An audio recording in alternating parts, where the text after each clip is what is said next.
দিতে পারে নাই। এমন কান্নার আওয়াজ আমার আব্বা জানের গোপনে ডাইকা বলছে, স্বামী আমারে মাফ করে দেও, আমি বোধহয় আর বাঁচব না, মরে যাব। ও আল্লাহর বান্দা, স্ত্রীকে পুরস্কার দেওয়া দরকার যে তুমি আমার আমানতটা বহন করছো, কত কষ্ট করেছো, পুরস্কার নাও। কত বড় নিমখারাম সন্তান মেয়ে হলো কেন, ছেলে দিলি না কেন রাগ করে, কত বড় মূর্খ। অথচ আম্মা জানের প্রসব বেদনা এত কষ্ট, এর শোক তুমি কি হাদিয়া দিয়া করবা? জমিনটা দিলেও হবে না রে বাবা। কতটা কষ্ট। আম্মা জান পাগলনির মতো হয়ে গেছে আবার দুনিয়াতে আসার পরে। আমাদের লালন পালন করার ক্ষেত্রে কত কষ্ট আম্মা করলেন। জীবনের মূল কষ্ট মায়ের প্রসব বেদনা,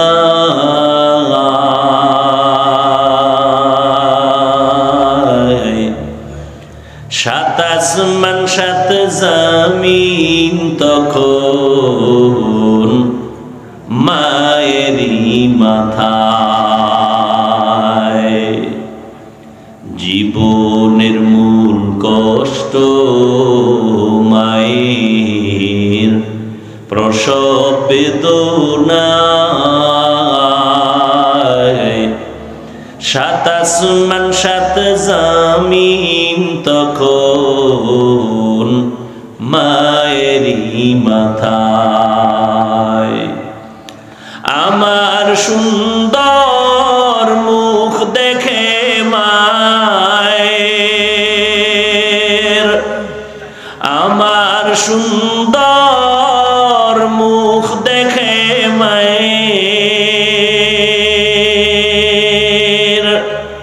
ব্যথা যায় দেয় হাসাইয়া।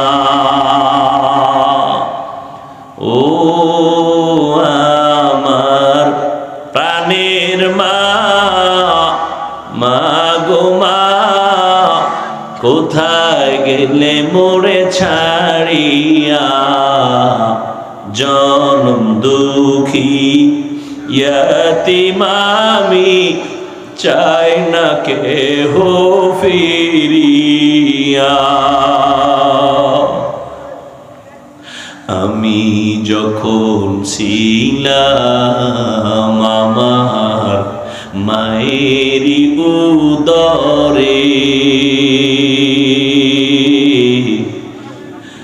চলাফেরা করলেন যে মাই, কত কষ্ট করে।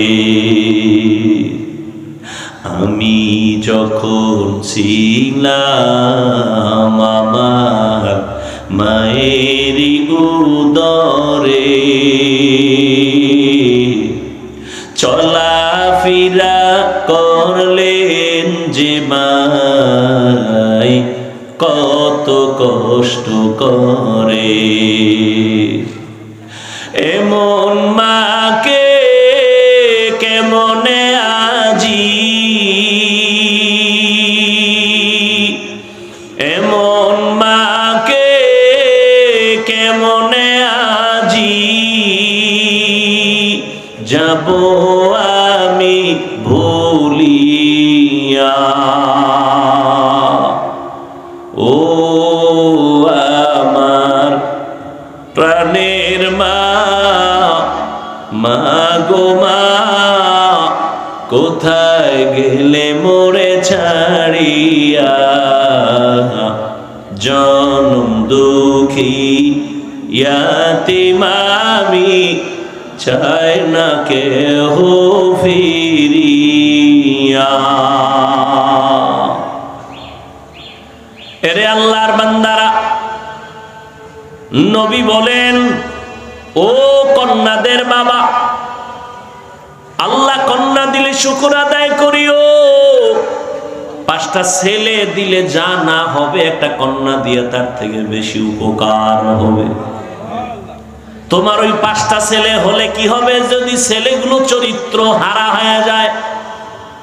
যাদের মাইয়া আছে, কন্যা আছে, আজকে পরীক্ষা করবেন। একটা বাচ্চা মাত্র 6 বছর বয়স, পরীক্ষা করে দেখবেন ছেলেরা আপনার জন্য কি করে, মেয়েরা কি করে। বাবা অসুস্থ, ছেলেদের কানে পানি যায় না, মেয়েটা পাগলের মতো হয়ে যায়, আমার আব্বুরে না দেখলে আমার মুখে খানা যাবে না। একটা মেয়ে বাবার জন্য যে কতটা পাগল। যাদের কন্যা আছে পরীক্ষা করে দেখবেন। আমার মায়ার নবী বলেন, ও জমিনের মানুষ, আমি মুহাম্মদের একটা ছেলে নাই, আমি 4 কন্যার বাবা। তোমরা যারা কন্যা পেয়েছো শুকর আদায় করিও, যদি একটা কন্যা পাও একটা জান্নাতের মালিক। 2টা কন্যা যদি পাও তুমি 2টা জান্নাতের মালিক হয়ে গেছো। ও আল্লাহর বান্দারা, আল্লাহর নবী এসে নারীদের সম্মান সর্বোচ্চ শিখরে নিয়ে গেলেন। কিয়ামত পর্যন্ত নারীদের অপমান করার আর কোনো রাস্তা নেই। এরে নবী না আশিক, রহমতের নবী আমার এই চরিত্রহীন মানুষগুলোকে মাত্র 13 বছরের ব্যবধানে স্মরণের মানুষ বানায় দিলেন। আল্লাহ জিব্রাইলের পাঠায় বলে, যাও লিস্টি নিয়ে নবীর হাতে দেও। এই লিস্টির মধ্যে যাদের নাম আছে নবী যেন ঘোষণা করে দেয়, এই লিস্টির নাম যাদের আছে সব বিনা হিসাবে জান্নাতি। চরিত্রহীন মানুষগুলোকে নবী মাত্র 13 বছরের ব্যবধানে স্বর্ণের মানুষ বানায় দিলেন। এমন তারা দামি যে কিয়ামত পর্যন্ত আনেওয়ালা উম্মতের জন্য এরা হলো উম্মতের ঈমানের আদর্শের মাপকাঠি। আমিনু কামা আমানান নাস। তোমাদের ঈমান সঠিক না বেঠিক সাহাবীদের ঈমানের স্কেল লাগাইয়া তারপরে মাপ দাও। কত দাম, কিন্তু অল্প টাইম, মাত্র 13 বছর মক্কার মানুষগুলোকে নবী লাইনে নিয়ে আসলেন। একটা গালিও দেন না, একটা মিথ্যাও বলেন না, চোখ গরম করে তাকান নাই, গালির জবাব দেন নাই। ওই রহমতের নবীর আদর্শের মালাটা গলায় লাগাও রে যুবক। তোমার মতো যুবক স্কুল কলেজে পড়িয়াও তো তাকায় দেখো, অনেক আল্লাহর বান্দা আছে জীবনে মাদ্রাসায় পড়ে নাই, জেনারেল লাইনে পড়ে, কিন্তু এক বেলার নামাজও তারা বাদ দেয় না। আরো আস্তে করে বলেন। রহমতের নবী আমার জমিনের জন্য রহমত, আসমানের জন্য রহমত, সূর্যের জন্য রহমত, চাঁদের জন্য রহমত। আমার নবী মুমিনদের জন্য যেমন রহমত, বেঈমানের জন্য তেমন রহমত। আমার নবী পুরুষের জন্য যেমন রহমত, নারীদের জন্য নবী আলাদা রহমত। আমার নবী মানুষের জন্য যেমন রহমত, জঙ্গলের প্রাণীদের জন্য নবী রহমত। নবী সমুদ্রের প্রাণীদের জন্য রহমত, গর্তের পিপিলিকার জন্য নবী রহমত, উড়ন্ত পাখির জন্য নবী রহমত। এক কথায় নবী পুরা জিন্দেগিটা রহমতের চাদরে আবৃত করা। আমার নবীর জিন্দেগিতে এতটাই রহমতে ভরপুর, নবী জীবনে একদিন কাউকে একটা গালি দেন নাই। রহমতের নবী পুরাটাই রহমতে আবৃত। জীবনে নবী একটা মিথ্যা কথা কারোর সাথে বলেন নাই। নবীরে দাঁড়াইয়া বেঈমানের বাচ্চাগুলো সামনে দাঁড়ায় অকথ্য ভাষায় নবীরে গালি দেয়। আমার নবী হাজারো গালি শুনছেন, একটা গালির জবাব দেন নাই। আমার নবীর আরো আশ্চর্য গুণ হলো, আমার নবীর চোখ দুইটা গরম করে কোনোদিন কারো দিকে তাকান নাই। ওই নবীর আশেক আপনারা, আপনাদের কি অবস্থা? কোথায় নবীর আদর্শ? কই নবীর আদর্শ সুন্নাত আর কই উম্মত? ও যুবক, রহমতের নবী বলেছিলেন বুড়ারা আমার বিরোধিতা করেছে, যুবকেরা আমি মুহাম্মদের উপকার করেছে। নবীর উপকার করছে কারা? কেউ যুবক ভাল লাগে না, না?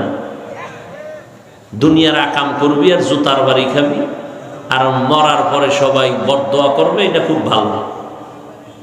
নিজের তো মনে করো খুব মাস্তান মাস্তান ভাব, যত বড় বাহাদুরি ভাব নিয়ে চলো, ফেরাউনের মতো হতে পারবা? নমরুদের মতো হতে পারবা? তো এই হুদাই ফাও মাস্তানি করে লাভ কি? হ্যাঁ, তুমি যদি বাহাদুর হতে চাও, এমন বাহাদুর হও যে তোমার সুনামটা মরে যাওয়ার পরেও বলতে বাধ্য হবে তুমি একজন বীর পুরুষ, কারো কাছে মাথা নত করো নাই, আল্লাহর জন্য। চট্টগ্রামের জমিনে শাহ আমানত, গরিবের সন্তান, সরকারি চাকরিজীবী ডিসি সাহেবের পিয়ন ছিল, আজকে ডিসির কোনো অস্তিত্ব নাই। আমানত শাহ নাম বিদর্মীরাও সম্মানের সাথে নেয়, তারা মরিয়াও বাদশা। তারা মরার পরেও বাদশা। খাজা মঈনুদ্দিন চিশতি আজমিরি মরণের পরেও তারা বাদশা। ও আল্লাহর গোলাম, বাহাদুর হও, অভিশপ্ত বাহাদুর না। ফেরাউন কম বড় বাহাদুর ছিল না, কিন্তু আজকে বেঈমানেরা পর্যন্ত ওদের নাম শুনতে পারে না, কতটা ঘৃণিত। ও যুবক বাবারা, কয়দিনের বাহাদুরি করবা? করোনার দিকে তাকায় কি দেখছিলা? তোমার আমার মতো কত যুবক প্রাণ চলে গেল, এখনো কিন্তু মরে আর মরে, মরে আর মরে। তোমার নরসিংদী রোডটা বড় মারাত্মক। কক্সবাজার ঘুরতে গিয়া বন্ধু বান্ধবের একটা হায়েস গাড়ি নিয়ে তোমাদের বিবাড়িয়া দিয়া নরসিংদী রোডে ঢুকছে, ঢুইকা সিলেট যাবে, রাস্তায় জাগাত শেষ। এক সপ্তাহ মনে হয় নাই, মা মরে গেছে। এই মোবাইল, আহ কি বয়ান করব, ধ্বংস করে দিল মোবাইল সবাইকে। এই মিয়া চিল্লেও না, নষ্ট। তুমি মোবাইল নিয়ে আকাম কম করো, সারাটা রাত মোবাইল চালায় কবিরা গুনাহ করে আজকে চেহারাটা পর্যন্ত নষ্ট করে ফেলেছো, লজ্জা শরম করে না? মাত্র বয়স তোমার 26-27, তোমার চেহারার মধ্যে নূর নাই কেন? তোমার চেহারার দিকে তাকাইলে মায়া লাগে না কেন? তোমার চেহারার মধ্যে উজ্জ্বলতা নাই কেন? তোমার লজ্জা শরম আছে? তুমি আবার হাসো। এটা হাসির প্যান্ডেল না কান্নার প্যান্ডেল? তুমি হাসো কেন? আমি যা বলতেছি এ তো শুনে কান্নার কথা, যে আমি এত খারাপ, আমার চরিত্র এত নষ্ট।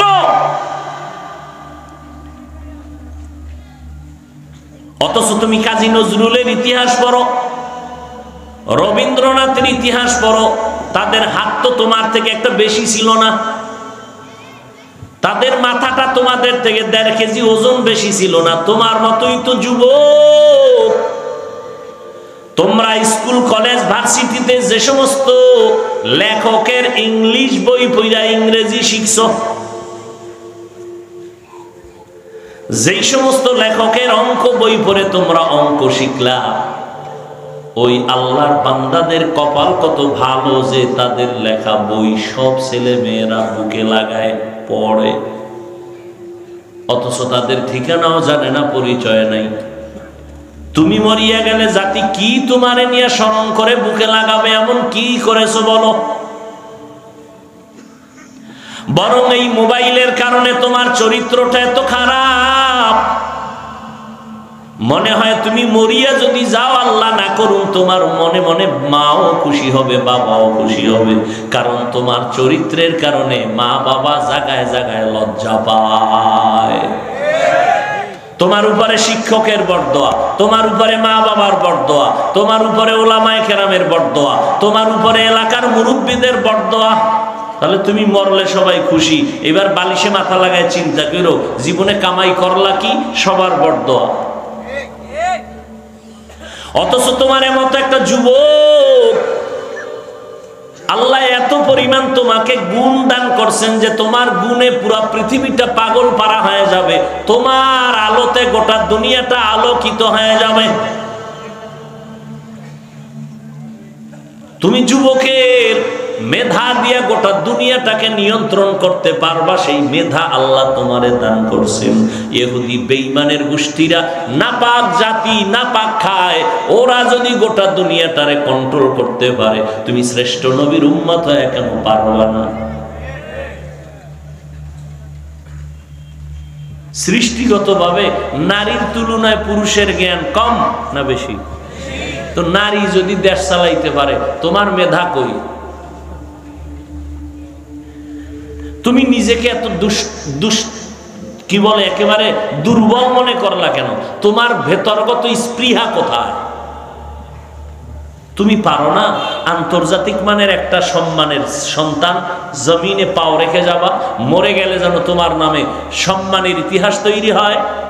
তুমি ডাক্তার হও, ইঞ্জিনিয়ার হও, প্রফেসর হও, আলহামদুলিল্লাহ, তবে তাসনিমার মতো ডাক্তার হইও না, জুতার বাড়ি খাবা যেখানে যাবা।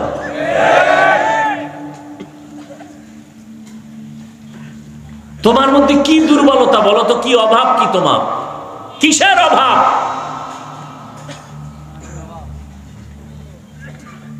কোন অভাবে তুমি মনটাকে ছোট করে চিপা গল্লিতে বসে আছো? তুমি সাহস নিয়ে আগাও না কেন? গোটা দুনিয়ার নেতৃত্ব তুমি দিবাই, সাহস নিয়ে আগাও। ডাক্তার হলে আন্তর্জাতিক মানের ডাক্তার হবা, সেই সাহস নিয়ে আগাও। তুমি দুর্বল কেন? কি অভাব তোমার? কিসের তোমার অভাব? তুমি মোবাইল চালাও, গুগলের মধ্যে ঢুকে সৌরজগৎ কেমনে আল্লাহ বানাইছেন গবেষণা করো। মানুষের দেহটা আল্লাহ কেমনে বানাইছেন গবেষণা করো। মোবাইল থেকে কিছু নেও, জ্ঞান অর্জন করো। আকাম করো কেন? কবিরা গুনাহ করো কেন? আজকে তোমার এই গুনার কারণে তোমার শুধু কি মনে করছো, এই তোমার এই অপরাধে শুধু গুনাহ হয়েছে এতটুকু, তোমার জিন্দেগি একেবারেই বরবাদ। তোমার চোখের পাওয়ার নাই, ডাক্তারখানায় যাও, পরীক্ষা করো। তোমার কিডনি দুর্বল হচ্ছে দিন দিন, খবর নাই। এই আল্লাহর বান্দারা, বর্তমানে যারা একটু শিক্ষিত, একটু জবাব দেন তো, কিডনির রোগী আগের তুলনায় কমছে না বাড়ছে? সমস্ত চিকিৎসা বিজ্ঞানীরা একমত, দাঁড়ায়া প্রস্রাব করলে কিডনি নষ্ট হওয়ার উপক্রম হয়ে যায়। আমগো হুজুর গোনা মানবা না, তোমগো গুরুরা কইছে, এবার কি করবা?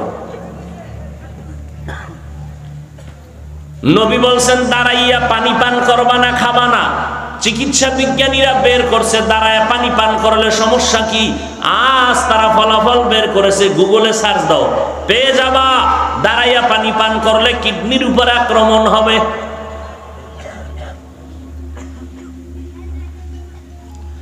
ও যুবক,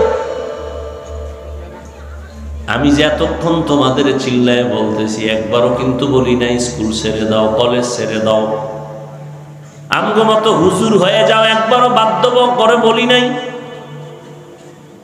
তুমি স্কুলে পড়ো আলহামদুলিল্লাহ, কলেজে পড়ো বাধা নাই, চাকরি করো বাধা নাই, ব্যবসা করো বাধা নাই, তবে সম্মানের জিন্দেগি অর্জন করো।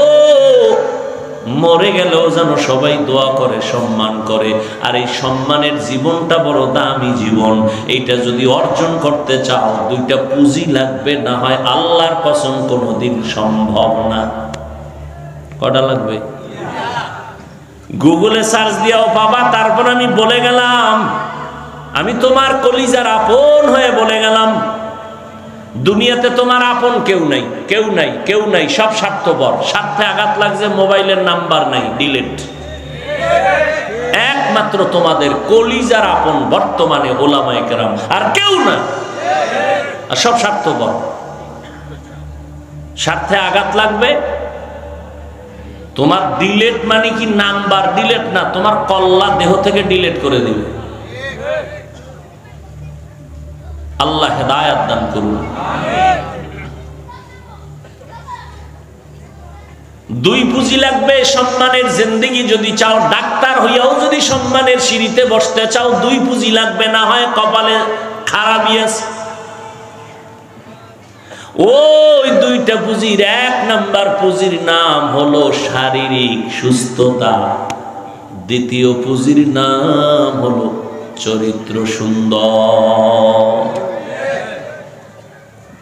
তোমার চরিত্র অনেক সুন্দর কিন্তু অসুস্থ, কোন জায়গায় তোমার চাকরি হবে না, কোন প্রতিষ্ঠান তোমাকে রাখবে না, কারণ তুমি সপ্তাহে সপ্তাহ অসুস্থ। ঘরের বিছানায় পড়ে থাকলে তোমার আপনজনেরাও মনে মনে ঘৃণা করবে, মরে না কেন? বুঝে আসেনি কথাগুলো? আবার তুমি ফুল সুস্থ কিন্তু চরিত্র খারাপ, সম্মানের জায়গা আছে কোথাও? হ্যাঁ, কোথাও তোমার সম্মান হবে না। আর আল্লাহর কুদরত, আজকে তোমার সুস্থতার মতো জিনিসটাকে নষ্ট করতেছো মোবাইল চাইয়া, চরিত্রটাও নষ্ট করতেছো সারা রাত মোবাইল চালাইয়া। ও বাবা, মোবাইল তো আমিও চালাই, এই গজব থেকে বাঁচার উপায় তো কারো নাই। কিন্তু আল্লাহর কাছে পানা চাই, হে মালিক, মোবাইলের গুনাহের থেকে গোটা জাতিকে হেফাজত করেন। ইউটিউবে ঢুকো, তুমি বাম দিকে ঢুইকা গান শুনো, একটু ডানে ঢুইকা দেখো মক্কা মদিনার ইমামদের কত সুন্দর তেলাওয়াত, কত সুন্দর। আলহামদুলিল্লাহি রাব্বিল আলামিন আর রহমানির রহিম মালিকি ইয়াউমিদ্দিন ইয়্যাকা না'বুদু ওয়া ইয়্যাকা নাস্তাঈন ইহদিনাস সিরাতাল মুস্তাকিম সিরাতাল লাযীনা আন'আমতা আলাইহিম। কি ঘুমে ধরতেছে? বাঙালির রাতে কোনো ঘুম আছে? যদি কেউ কয় আমি ঘুমাবো, তাজা মিথ্যাবাদী। বউয়ের হক আদায় করবে না, সন্তানের হক আদায় না করলো অন্তত রাতের অংশটা মোবাইলের হক আদায় করে ফেলে। এই ক্ষেত্রে কোনো খেয়ানত করে না, মোবাইলের হক আদায়। মোবাইল যদি বলে আমার হকটা আদায় করছো নি, বলে যথার্থ, কোনো টেনশন নেই। এরে আল্লাহর বান্দারা, রহমতের নবী আমার মক্কা নগরীতে আসছেন এমন এক সময় মানুষগুলো চরিত্রহীন, চূড়ান্ত খারাপ, কন্যাদের পছন্দ করে না। কেমন খারাপ যে আপন বাবা হইয়া আপন কন্যাটারে পাথর চাপা দিয়ে মেরে ফেলে। পাথর চাপা দেয়, পাথরের ভেতর থেকে আব্বু আব্বু ডাক আসতেছে, বাবায় শুনতেছে, তারপর মারে। বর্তমানেও কিছু কুলাঙ্গারের বাচ্চা আছে এই জমিনে, বর্তমানে কিছু কুলাঙ্গার, এরা কন্যা পছন্দ করে না। যদি কন্যা হয় রাগ করে বউয়ের সাথে কথাই বলে না, আছে না নাই? অথচ সৃষ্টির শ্রেষ্ঠ নবী আমার, তিনি বলেন আমি মুহাম্মদের একটা ছেলে নাই, আমি 4 কন্যার বাবা। আল্লাহ কয় বউ তোরে কন্যা দেয় না, বউয়ের সাথে রাগ করলি কেন? বরং বউ তোর আমানতটা যে বহন করছে, কত রাত ঘুমাইতে পারে নাই, খাইতে পারে নাই, বাচ্চা পেটে নিয়া, ঠিক নি?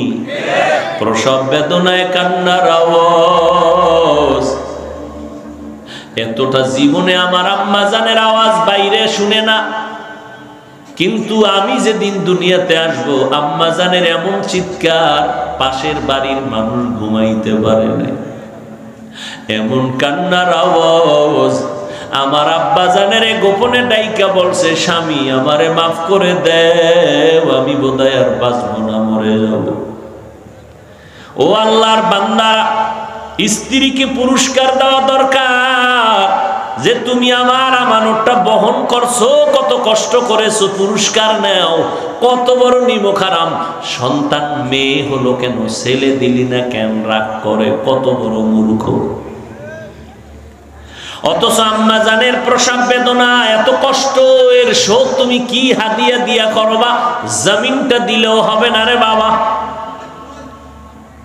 কতটা কষ্ট! আম্মা জান পাগলনির মতো হয়ে গেছে আবার দুনিয়াতে আসার পরে। আমাদের লালন পালন করার ক্ষেত্রে কত কষ্ট আম্মা করলেন। জীবনের মূল কষ্ট মায়ের, প্রসব বেদনা।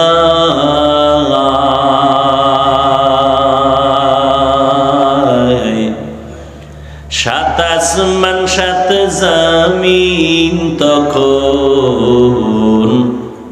মায়েরই মাথায়। জীবনের মূল কষ্ট মায়ের, প্রসব বেদনা।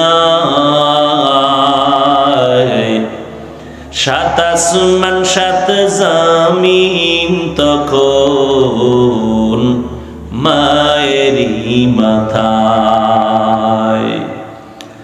আমার সুন্দর মুখ দেখে মায়ের, আমার সুন্দর মুখ দেখে মায়ের, ব্যথা যায় দেয় হাসিয়া। ও আমার প্রাণের মা, মা গো মা, কোথায় গেলে মোরে ছাড়িয়া? জনম দুঃখী ইয়তীম আমি, চাই না কেহ ফিরিয়া। আমি যখন ছিলাম আমার মায়েরই উদরে, চলাফেরা করলেন যে মাই, কত কষ্ট করে।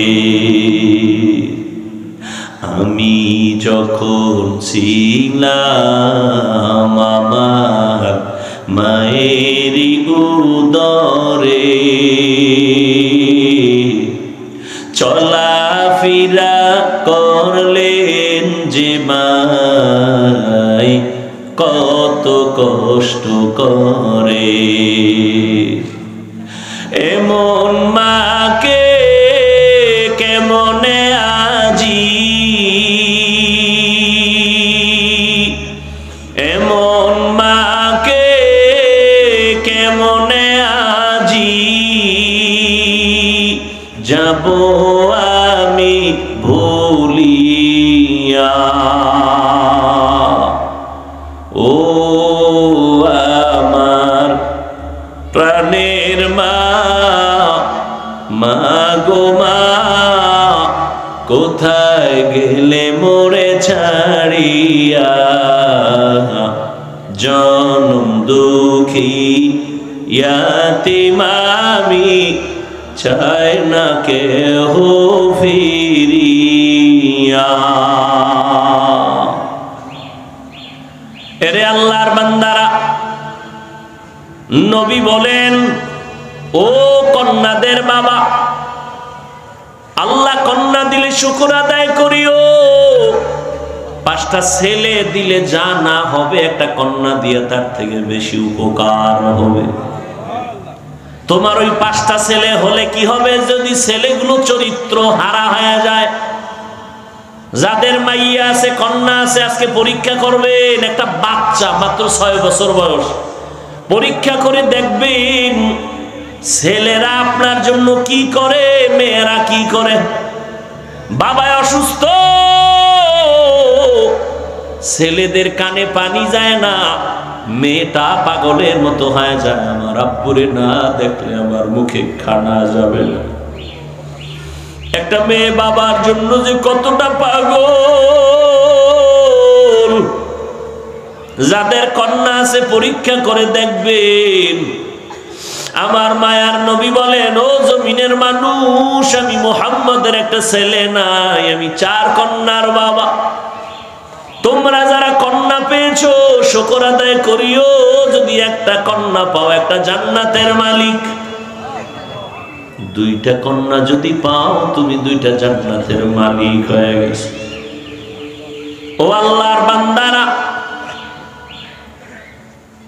আল্লাহর নবী এসে নারীদের সম্মান সর্বোচ্চ শিখরে নিয়ে গেলেন। কিয়ামত পর্যন্ত নারীদের অপমান করার আর কোনো রাস্তা নেই।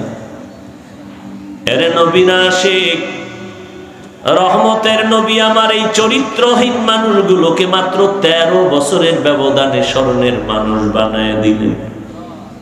আল্লাহ জিব্রাইলের পাঠায় বলে, যাও লিস্টি নিয়ে নবীর হাতে দেও, এই লিস্টির মধ্যে যাদের নাম আছে নবী যেন ঘোষণা করে দেয়, এই লিস্টির নাম যাদের আছে সব বিনা হিসাবে জান্নাতি। চরিত্রহীন মানুষগুলোকে নবী মাত্র 13 বছরের ব্যবধানে স্বর্ণের মানুষ বানায় দিলেন। এমন তারা দামি যে কিয়ামত পর্যন্ত আনেওয়ালা উম্মতের জন্য এরা হলো উম্মতের ঈমানের আদর্শের মাপকাঠি। আমিনু কামা আমানান নাস। তোমাদের ঈমান সঠিক না বেঠিক, সাহাবীদের ঈমানের স্কেল লাগাইয়া তারপরে মাপ দাও। কত দাম! কিন্তু অল্প টাইম, মাত্র 13 বছর মক্কার মানুষগুলোকে নবী লাইনে নিয়ে আসলেন। একটা গালিও দেন না, একটা মিথ্যাও বলেন না, চোখ গরম করে তাকান নাই, গালির জবাব দেন নাই। ওই রহমতের নবীর আদর্শের মালাটা গলায় লাগাও রে যুবক। তোমার মতো যুবক স্কুল কলেজে পড়িয়াও তো তাকায় দেখো, অনেক আল্লাহর বান্দা আছে জীবনে মাদ্রাসায় পড়ে নাই, জেনারেল লাইনে পড়ে, কিন্তু এক বেলার নামাজও তারা বাদ দেয় না। কি নাই? তোমার বিবেকটাকে জিজ্ঞাসা করো, তুমি কেন পারো না রে বাবা?